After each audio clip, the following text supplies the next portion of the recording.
What's up, guys? So, different angle. I have a new light here, a new little fixture. Shout out to my girlfriend. Thank you very much. I know this is coming out really late. I mean, December is literally almost fucking over. I can't believe how fast this year has gone. I hate it so much. I was going to do it in November, and I was like, yeah, I'll wait because, I was going to see House of Gucci being the Ricardos. I was seeing a bunch of those movies. And then December came, and I was like, well, I'm seeing Nightmare Alley soon, so let me wait. And then Golden Globe and Critics' Choice noms are coming out, so I'll wait. And here I am. I have thought about these very, very, very hard. I think I have overthought a lot of it, so some of it might not even make sense anymore. And some of them I don't even really believe in myself. But that's how predictions work. I hope you guys actually listen to my reasoning versus just kind of skipping through the timestamps and just seeing which. But regardless, let's just get right into it. Obviously, leave in the comments whether you agree, you disagree.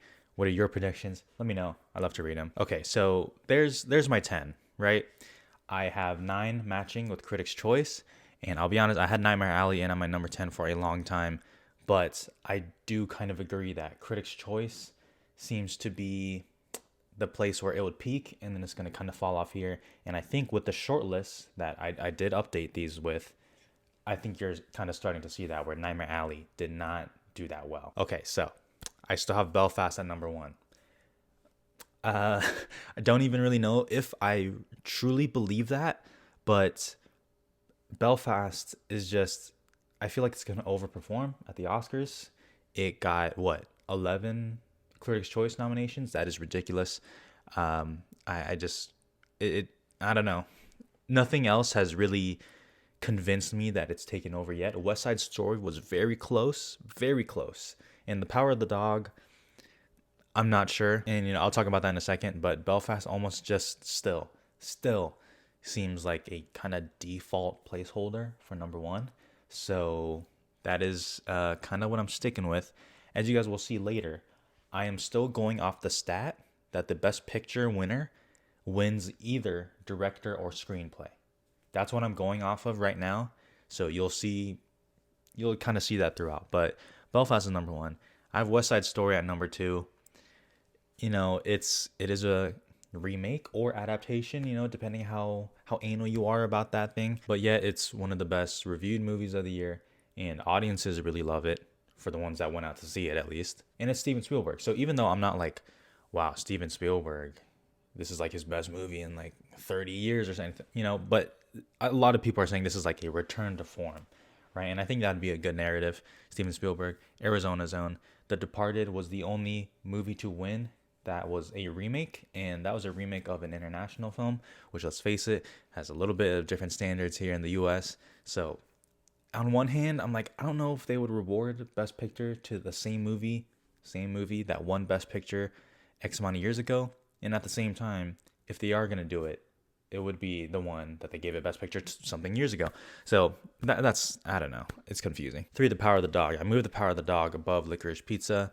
And that is really just because it is still kind of dominating the critics awards, and it is dominating it very much so. And this is a mental battle each year, right? Between me, I'm sure with you guys, the critics do not equal the industry.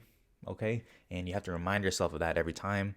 And I'm thinking that this is the movie that kind of shows that, because I have still heard from a lot of people that The Power of the Dog was so boring, was so slow. It is not one of their favorites. They don't like it. And that kind of concerns me a little bit. At the same time, is anyone doubting that this gets nominated, that this is one of the top contenders, that if this was a year of 5 Best Picture nominees, it would be one of those 5? No, it's absolutely one of those. And good for it, because I really like The Power of the Dog. For Licorice Pizza, you could put it at number 2, or you could put it at number 8, and I'd probably kind of agree. I have it at number 4 here. I think it's great. At the same time, I am interested to see the narrative, as we still have months to go before the Oscars. I am interested to see if the backlash for Licorice Pizza truly comes to form. That might just be a niche little film Twitter thing that no one else really cares about, but the age gap, the Asian jokes in it, that I don't know how it'll play out. Honestly, I don't know how it'll play out. Once again, I really like the movie. I say that as an Asian. But we'll have to see. And then Dune, I mean, Dune would get nominated in a field of five, in my opinion. It is going to clean up the text. It is insanely technically well crafted. You guys already know that. I don't need to spend too much time on that. Dune, 100% getting nominated. I can't imagine it not getting nominated. King Richard is at number 6. King Richard has kind of moved down, and it's not really showing up at critics' bodies. At the same time, I don't think anyone is really concerned about its chances. So King Richard is still at number 6. It has definitely moved down from a lot of people who thought even that could win. No, I don't think so. Whatever. 7, I have Don't Look Up. And you can really switch Don't Look Up and Coda. I mean, there's no real difference between 7 and 8, in my opinion. I mean, Don't Look Up showed up everywhere it needed to. It's as simple as that. It showed up everywhere it really needed to. It showed up at the Globes. It showed up at Critics' Choice. And, Don't Look Up has like a 50-something% on Rotten Tomatoes. So if it wasn't going to show up anywhere, it wouldn't show up on Critics' Choice. And yet it did. So I am not that concerned about Don't Look Up. Adam McKay is a brand unto himself where reviews do not hurt him. And I think enough people like the movie. So I think it gets in. It is still on the lower tier of Best Picture, though. Then I have Coda. Coda, a movie that I need to rewatch because I was just unmoved by Coda. I thought it was okay. But it was like solid, I gave it 3 stars. I need to rewatch it. Maybe I'll love it more. I have a feeling I might if I watch it with like my friends or something. But Coda, I think, is getting in. I think Coda has solidified itself, honestly, especially with the Golden Globe Best Picture nom and drama. So there you go. And then 9, rounding it out, at least for the ones that feel safe. Tick Tick Boom. I am still a little concerned about Tick Tick Boom. At the same time, I have no clue what would take its place. So Tick Tick Boom kind of gets in there at number 9. The 10th slot. I love Aaron Sorkin. Being the Ricardos is not my favorite Aaron Sorkin. Not even close. Do I really believe this? I really don't know what to say because what else is going to take its place? What else is going to take its place? And we'll talk about when you see my 11 through 20. But just Nightmare Alley, I think, is going to go down. I am so curious on Drive My Car, and I've been sitting on that screening for a while. It's in my inbox. I can literally watch it anytime. I'm going to watch it either today or this week. There's hesitations about that. Lost Daughter? I don't know. Maybe The Lost Daughter.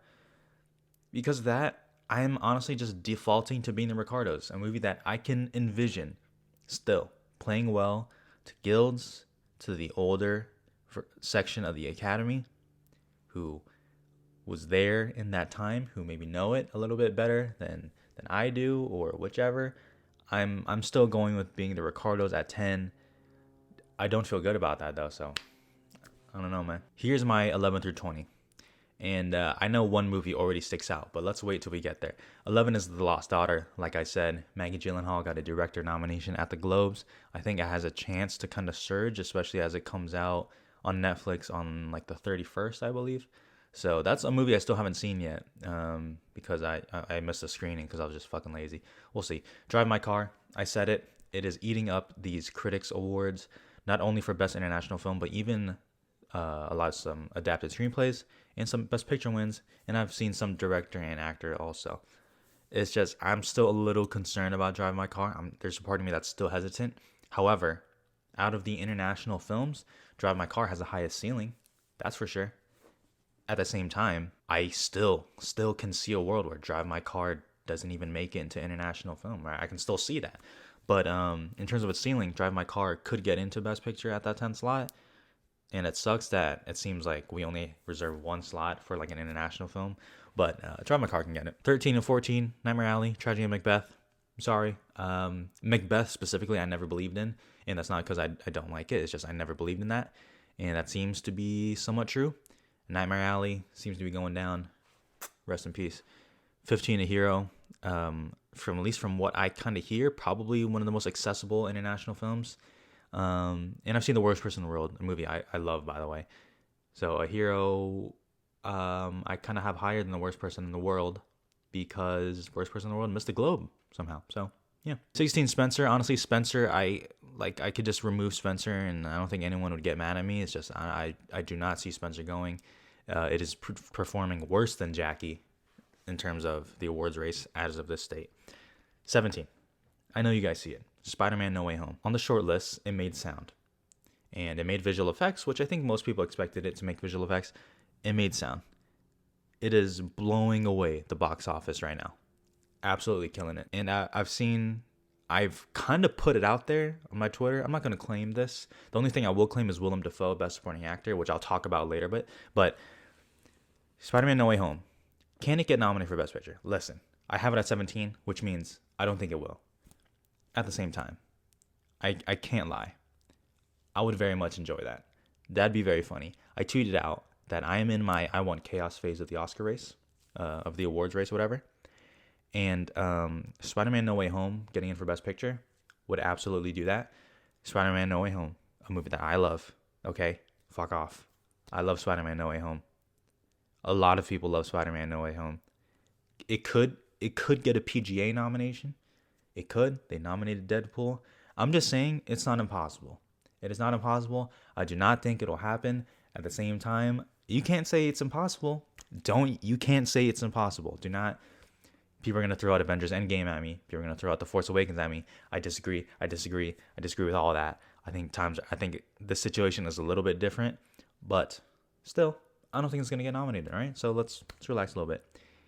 18, No Time to Die, No Time to Die had a very good day for the short list, I will say, which could indicate broader support for that movie. It is a blockbuster. It made a lot of It made a lot of money, Jesus Christ. And, maybe that's the blockbuster that takes a ton of slot. I don't know. I still doubt it, which is why I have Spider-Man and No Time to Die, 17, 18. I don't think it's going to happen, but whatever. And then, The Worst Person in the World, and I'm keeping Mass at 20, dude. Like, I have to see its name. Director, I have Campion at number 1. This is a director damn near sweep for the critics' awards bodies. It is not on the level of Chloe Zhao, but kind of close. I had Kenneth Branagh at number 1 for Belfast for a long time. I changed it this morning because I got scared when someone said Kenneth Branagh in Belfast is Tom Hooper in The King's Speech. And that made a lot of sense to me, and I got very scared, and I put him at number 1, and I had him there for months. Even for people who love Belfast, they tell me they cannot imagine thinking that is the best directed movie out of all of these. They cannot fathom it. I cannot fathom that. So I am putting Jane Campion at 1, Steven Spielberg at 2, and then I'll just put Branagh at 3 because the Tom Hooper comparison is still ringing in my ear, and that scares me very much. Denis Villeneuve, Paul Thomas Anderson round out the top 5. I think that is most people's top 5, if I'm being honest. Now 6, 7, and 8. So I have Hamaguchi, Adam McKay, and Asghar Farhadi. I am basically banking on whoever the international director is that kind of surfaces, that particularly at BAFTA I want to see, because Farhadi has won international film like twice, so he's obviously insanely well respected, and he could be that one. If Drive My Car is a bigger contender than what people think, he could be that one. So I basically sandwiched them, and then I put Adam McKay in there because Adam McKay you can never count out. So that's my feeling there. Then I have Maggie Gyllenhaal for The Lost Daughter. She got the Globe. What can you say? She got the Globe. And then 10, I have Guillermo del Toro. I mean, I don't really know who to put at 10. Oddly enough, I can still see Guillermo del Toro's like not out for Nightmare Alley, even if that movie gets ignored, because it's so technically well crafted, and Guillermo del Toro insanely well respected. Best Actress. I'll be honest here, guys. I had Jessica Chastain at number 1 for maybe a month and a half, and I switched it back. Why? No clue. Don't even know why. If I'm being honest, now that I'm talking about it, I want to switch them back. Fuck it. It doesn't even matter. I do think this race is kind of down to Stewart and Chastain. Now, Stewart, I think, is getting nominated. I just think she's going to get nominated. And she'll certainly be in winning contention. Jessica Chastain is one of those deals where I think the nomination is harder than the win. I can still see a world where she gets snubbed. And yet, if she gets nominated, immediately winning contention. Because I think she has a great chance at something like the Globe and SAG. And that is a hell of a package right there. So we'll have to see.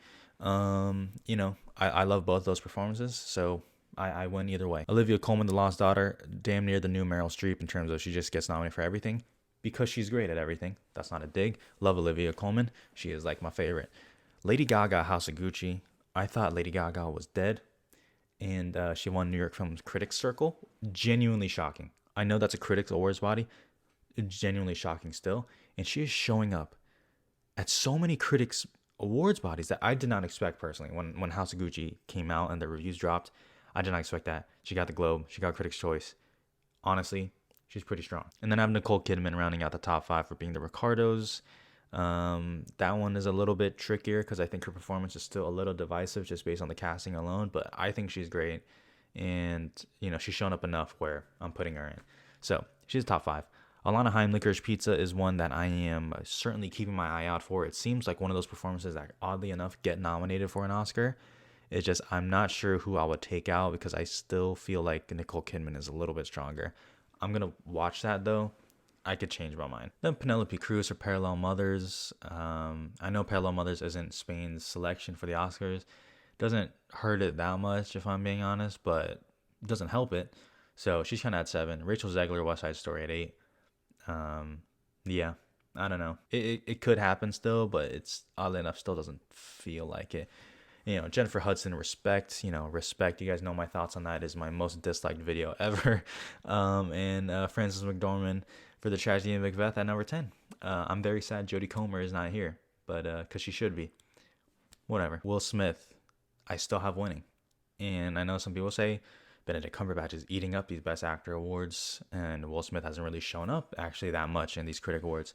Once again, critics do not equal industry. If you want to bet against Will Smith and the campaigning and the industry awards bodies, feel free to do that. I'm not ready to do that. I'll be honest. I prefer Benedict Cumberbatch's performance to Will Smith, but I still loved Will Smith's performance in King Richard, speaking personally. So I'm not going to be mad at either. If Cumberbatch wins like Globe or SAG, I'll take that seriously. Or obviously BAFTA too. Basically, if Benedict Cumberbatch wins anything else besides the Critics' Choice, I'll take it a little bit more seriously. Right now, I haven't even thought about moving Will Smith off number 1, and I'm not planning to do that. I think the top 3 are pretty solid. Garfield is having a good year for obvious reasons that I guess I won't spoil, even though I think everyone knows. For Peter Dinklage, Cyrano, for the past X amount of years, I always forget the years, and that sounds stupid, but there's always been a first-time nominee for Best Actor for a while, and I'm going to stick with that, and I think Peter Dinklage gets in. I will say Peter Dinklage, Cyrano. Cyrano itself didn't have the best day for the shortlist. I guess it kind of cancels out. And Denzel Washington, I have at number 5 for The Tragedy of Macbeth. Dinklage and Washington, I think, could easily get snubbed for Leonardo DiCaprio, who has proven that he doesn't even need a SAG nomination to get nominated, because DiCaprio, he is acting now. He is acting now. He screams, and I fucking love when Leonardo DiCaprio screams. He's like the best yeller in movies. I love it.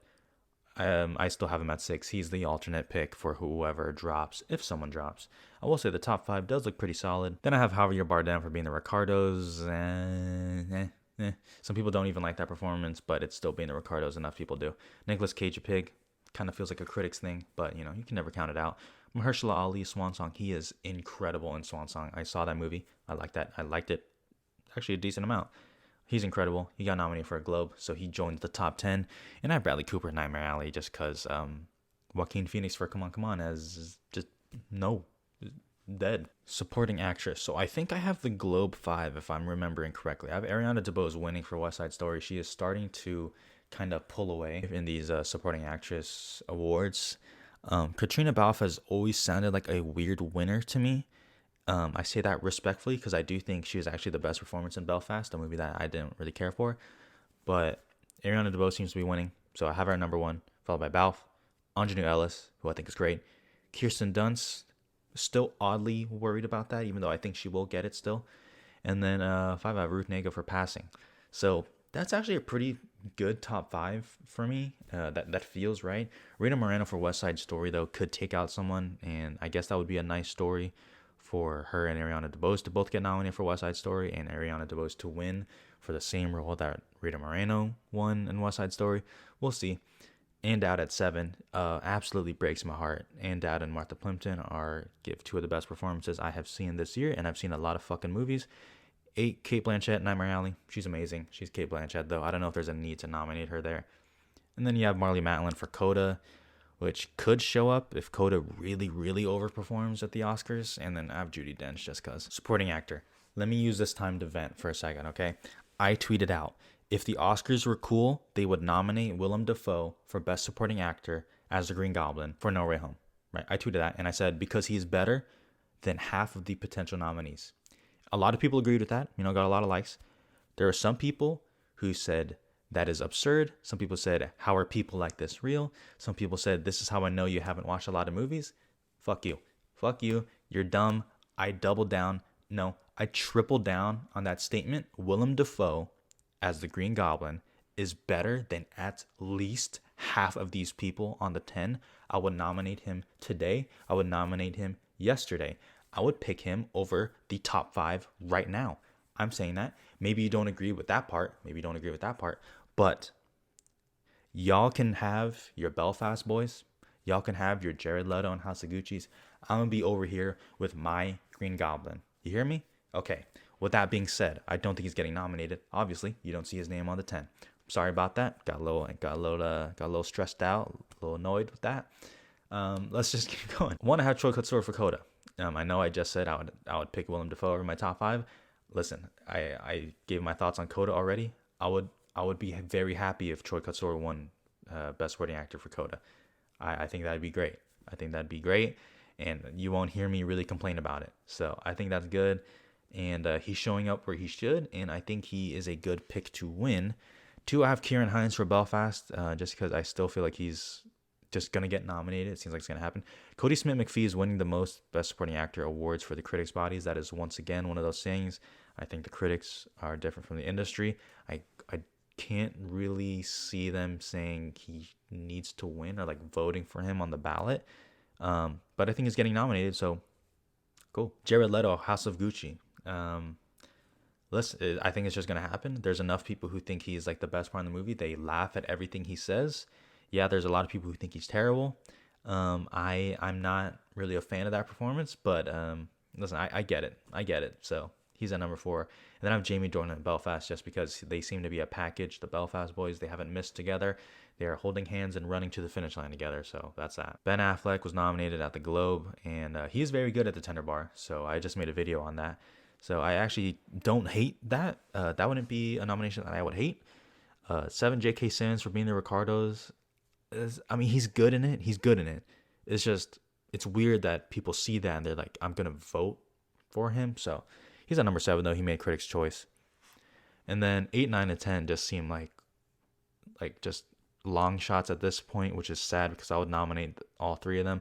Mike Feist and West Side Story might be my favorite supporting actor performance outside of Jason Isaacs, obviously.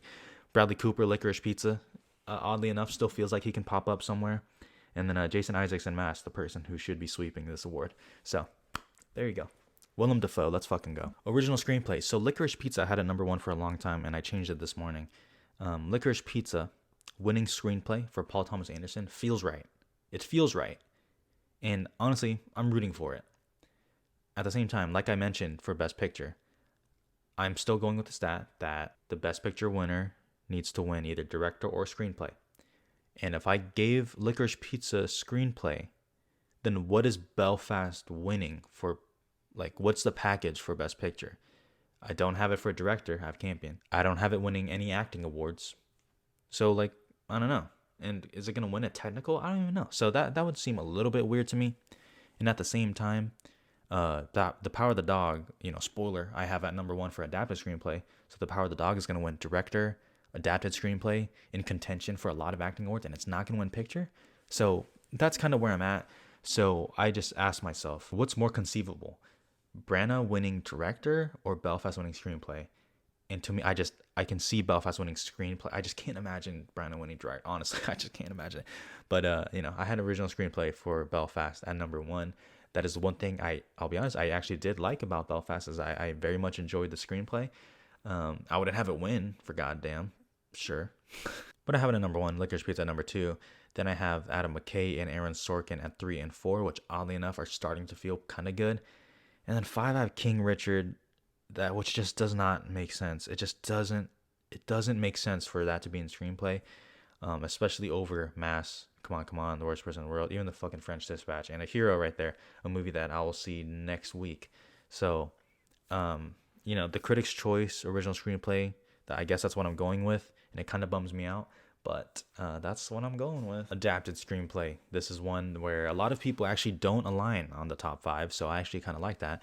Where people do align is The Power of the Dog is probably winning adapted screenplay. I have it at number one. I don't really think I need to talk about that more.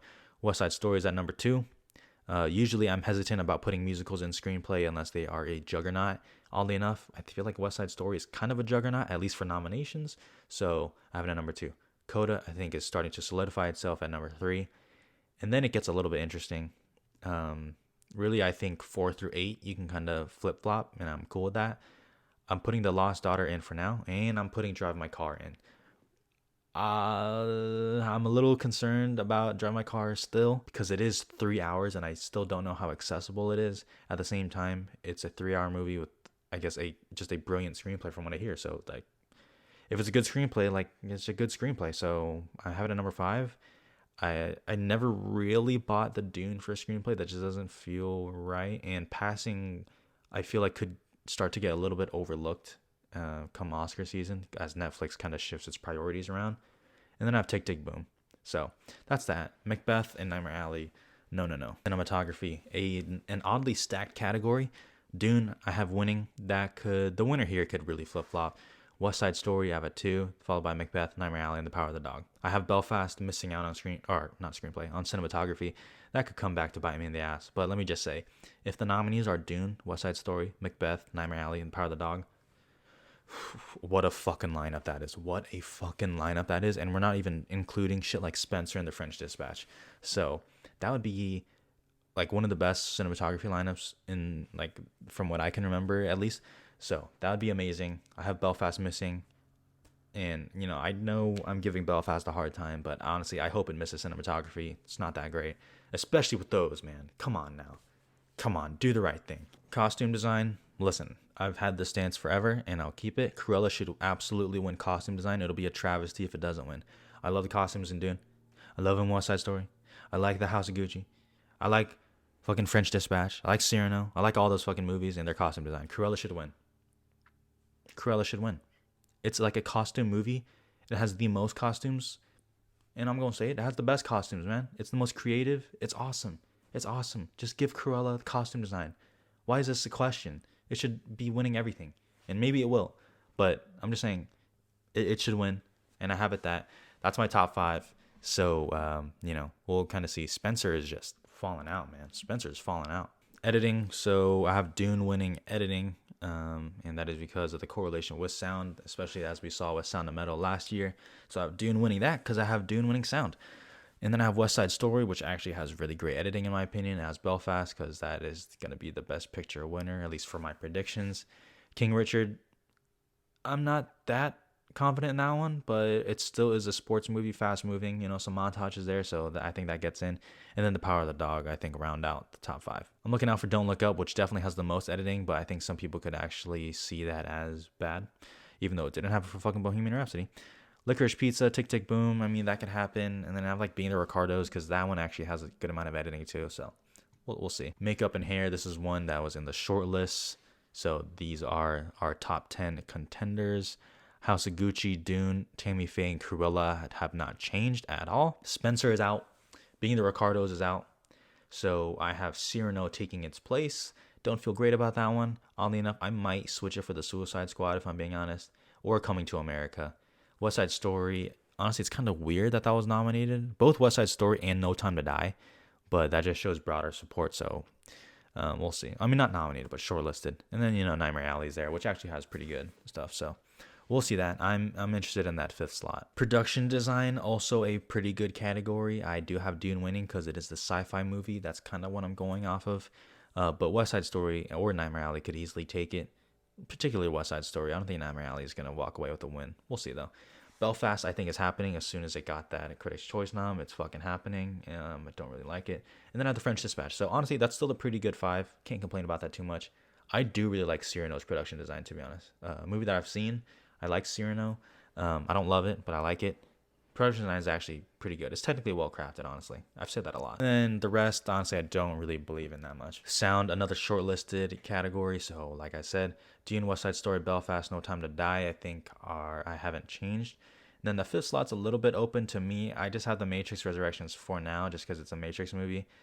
Tick Tick Boom because it's a musical. They even though I don't think there's anything great about the sound of Tick Tick Boom. It's just it's a musical, so they might just be like, yeah, sound.